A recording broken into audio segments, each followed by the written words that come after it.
वक्त था शाम के करीब 4:30 बजे का। पर हिमालय के उन ऊंचाइयों पर मौसम किसी इंसान के हिसाब से नहीं चलता।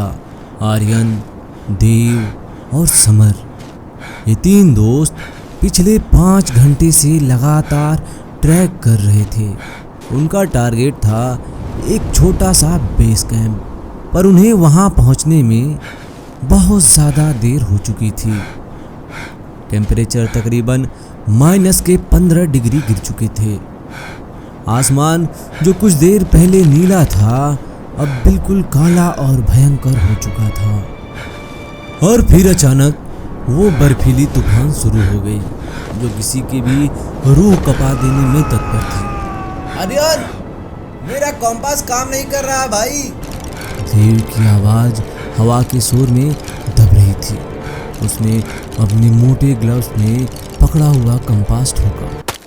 उसकी निडल पागलों की तरह गोल गोल घूम रही थी। क्या बकवास कर रहा है? रास्ता यहीं से सीधा था। आर्यन ने चिल्लाते हुए कहा, अपनी आंखों को बर्फ के थपेड़े से बचाते हुए। उसकी पलकों पर बर्फ जमना शुरू हो गए थे। समर, जो सबसे पीछे था, वो फिजिकली दोनों से थोड़ा कमजोर था। भाई, मेरे पैर सुन्न हो गए हैं। मुझे अपनी उंगलियां फील नहीं हो रही हैं। हम भटक गए हैं आर्यन। तूफान इतना घनघोर था कि उन्हें अंधेरा दिख रहा था। दिन के 5 बजे ही आधी रात जैसा घुप अंधेरा छा गया था। विजिबिलिटी 0। जमीन और आसमान दोनों सफेद नरक बन चुके थे। आर्यन आगे बढ़ता रहा, पर तभी उसके जूते के नीचे की जमीन अचानक से सपाट हो गई। उसने अपने आगे देखा। तूफान के उस सफेद अंधेरे के बीच उनके ठीक सामने एक बेहद विशाल जमी हुई झील थी। ये झील उनके नक्शे में कहीं नहीं थी। रुक जाओ। आर्यन ने पीछे हाथ देकर दोनों को रोका। आगे झील है, आइस पर पैर मत रखना। अगर बर्फ टूटी तो जिंदा नहीं बचेंगे हम लोग। पर समर की नज़र झील के ठीक बीचों बीच रुकी हुई थी। उसने कांपते हुए हाथ से आगे इशारा किया। आर्यन, देव, वहां देख, वो चट्टान है क्या? झील के बिल्कुल सफेद बर्फ के ठीक बीच में एक बड़ा सा काला हिस्सा था। दोस्तों, जब आप मौत के डर से घुट रहे होते हैं तो आपका दिमाग हर अजीब चीज को उम्मीद समझ बैठता है। उन्हें लगा शायद वो कोई टेंट या शेल्टर है। डरते डरते एक एक कदम ठूक ठूक कर रखते हुए तीनों उस जमी हुई झील पर आगे बढ़े। बर्फ के चटकने की हल्की हल्की आवाजें उनके जूतों के नीचे से आ रही थी। जैसे ही वो उस आकार के पास पहुंचे, उनकी सांसें उनके गले में ही अटक गई। वो कोई टेंट नहीं था, वो किसी पत्थर का चट्टान भी नहीं था। वो एक विशाल बेहद गाढ़ी, मतलब कि पिच ब्लैक बर्फ का एक ब्लॉक था। सफेद झील के बीच में ये काली बर्फ किसी जहर की तरह लग रही थी। और सबसे खौफनाक बात, उस ट्रांसपेरेंट काली बर्फ के अंदर कोई दफन था। ये क्या है? देव की आवाज एकदम फटी हुई थी। उसने अपना फ्लैश लाइट ऑन किया और उसकी बीम उस काली बर्फ पर मारी। रोशनी पड़ते ही अंदर का नजारा साफ हुआ। बर्फ के अंदर एक जिस्म जमा हुआ था, किसी इंसान जैसा, पर वो इंसान नहीं था। उसकी हाइट तकरीबन 7 से 8 फुट रही होगी। उसके हाथ एबनॉर्मली बहुत लंबे थे, जो उसके घुटनों के नीचे तक लटक रहे थे। उसकी खाल पत्थर जैसी थी, सूखी हुई, और उसके नाखून किसी कसाई के छुरे जैसे लंबे और काले थे। और उसका बड़ा जबड़ा आगे की तरफ निकला हुआ था। कोई जानवर जमा हुआ है यहाँ। आर्यन, यहाँ से चल भाई, मुझे ये जगह ठीक नहीं लग रही है। पागल है क्या? ये साइंस के लिए इतनी बड़ी डिस्कवरी है। आर्यन के दिमाग पर डर से ज्यादा क्यूरोसिटी हावी हो गई।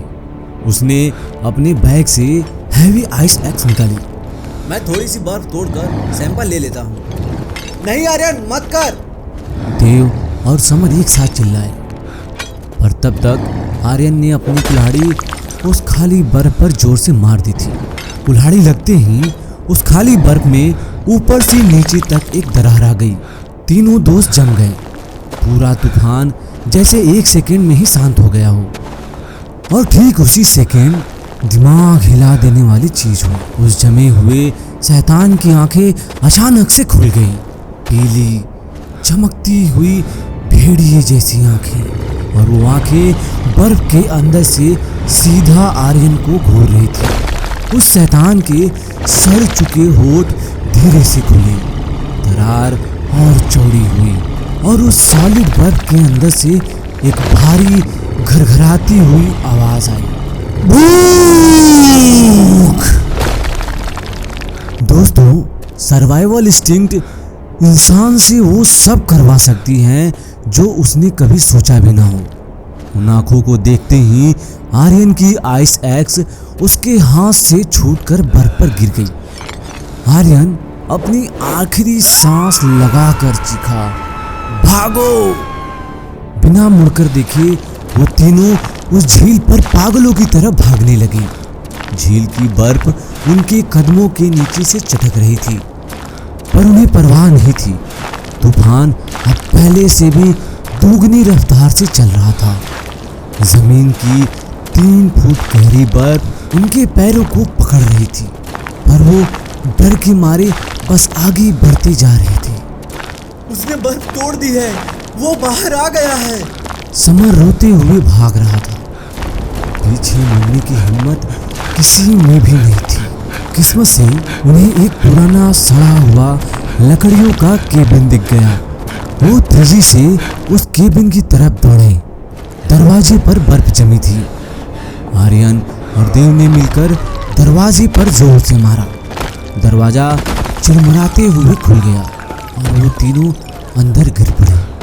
केबिन के अंदर घुप अंधेरा था, यानी कि चारों तरफ अंधेरा ही अंधेरा और एक सड़ी हुई बदबू।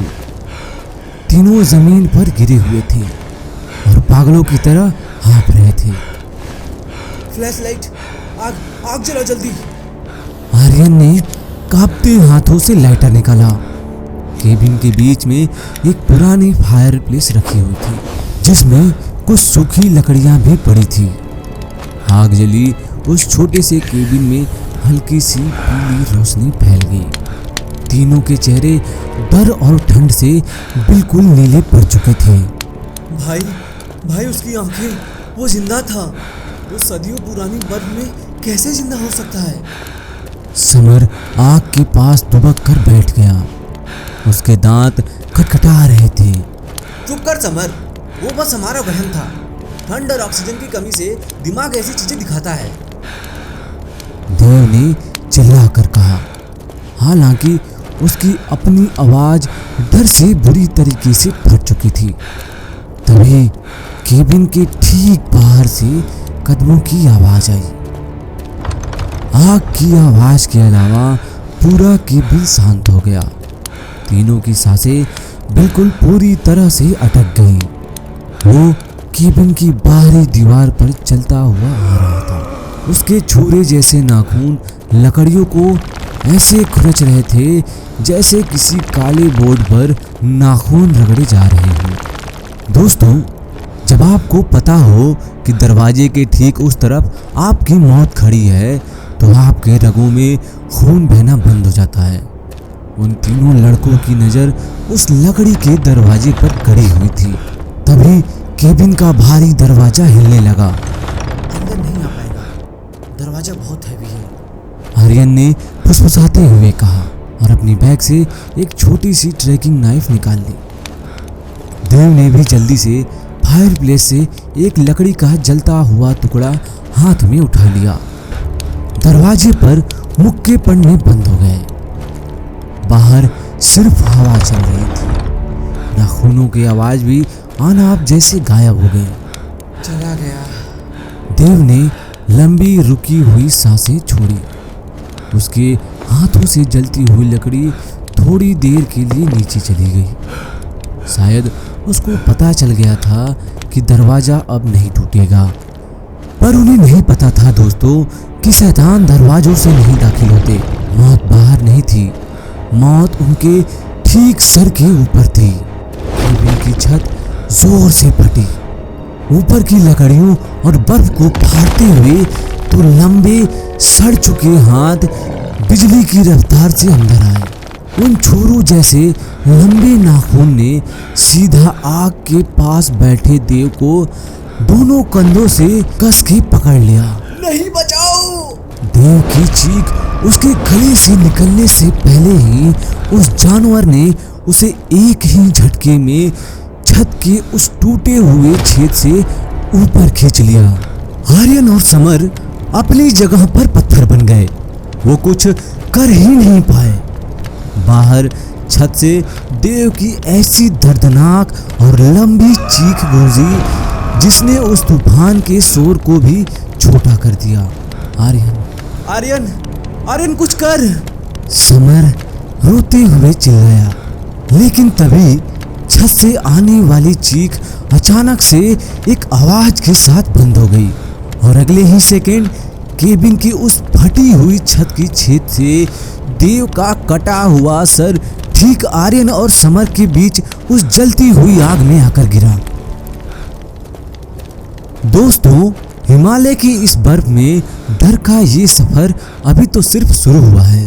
क्या आर्यन और समर उस केबिन से जिंदा बाहर निकल पाएंगे या उस शैतान की भूख इन दोनों की लाशों के साथ ही मिटेंगे? ये सारे राज खुलेंगे इस कहानी के अगले हिस्से में। अगर आज की इस ठंड ने आपके भी रोंगटे खड़े कर दिए हैं तो नीचे कमेंट करके जरूर हमें बताएं और लाइक करना बिल्कुल मत भूलना। अगर चैनल पर पहली बार आए हैं तो द सोल नाइट को अभी सब्सक्राइब कर लीजिए। मैं आता हूँ हर मंगलवार और शुक्रवार डर की नई दास्तान लेकर। तब तक के लिए शुभ रात्रि।